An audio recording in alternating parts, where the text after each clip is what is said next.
అందరికీ నమస్కారం. మన భీమవరానికి దగ్గరలో వందల సంవత్సరాల నుండి వనములమ్మ, మహంకాళమ్మ, వెంకమ్మ తల్లి ఈ ముగ్గురు అమ్మవార్లు విశాఖోడర్ అనే గ్రామానికి గ్రామ దేవతగా వెలిసి ఉన్నారండి. ఈ ముగ్గురు అమ్మవార్లు అక్క చెల్లెళ్ళు పూర్వం గ్రామ సంచారం చేసేవారంట.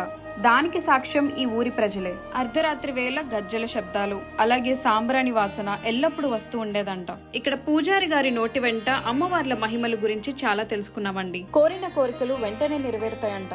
ముగ్గురు అమ్మవారిని చూస్తున్నప్పుడు శాంతి స్వరూపినిగా దర్శనమిస్తున్నారు. ప్రతి సంవత్సరం ఉగాది నాడు ఉత్సవాలు అంగరంగ వైభవంగా జరుగుతాయంటండి.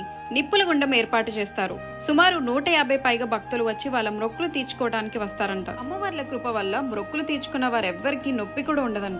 అలాగే ఇక్కడ మరో విశేషంగా ఈ గుడి పక్కనే వినాయకుడు, అయ్యప్ప స్వామి, అలాగే సుబ్రహ్మణ్య స్వామి దేవాలయం కూడా ఉంది. దీనికి కూడా ఒక విశేషమైన కథ ఉందండి.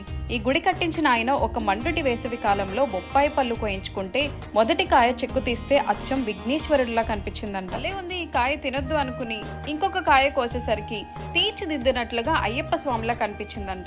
ఇంకా ఆయనకి చెమటలు పట్టినాయి అంట. ఇదేంటి రెండోది కూడా ఇలా ఉంది అనుకుని మూడో కాయ కోయిపించేసరికి సుబ్రహ్మణ్య స్వామి దర్శనమిచ్చారు. ఇంకా అక్కడ ఒక సిద్ధాంతితో మాట్లాడగా వీరి ముగ్గురు అన్నదమ్ములకి కలిపి విశేషంగా ఆలయం నిర్మించారు. ఇక్కడ సుబ్రహ్మణ్య స్వామికి ప్రతి మంగళవారం ప్రత్యేకంగా అభిషేకాలు జరుగుతాయి. అనుకున్న కోరికలు చాలా మందికి జరిగాయంట. మీరు కూడా వెళ్ళి ఈ సత్యమైన దేవాలయాన్ని దర్శించుకోండి. Thanks for watching.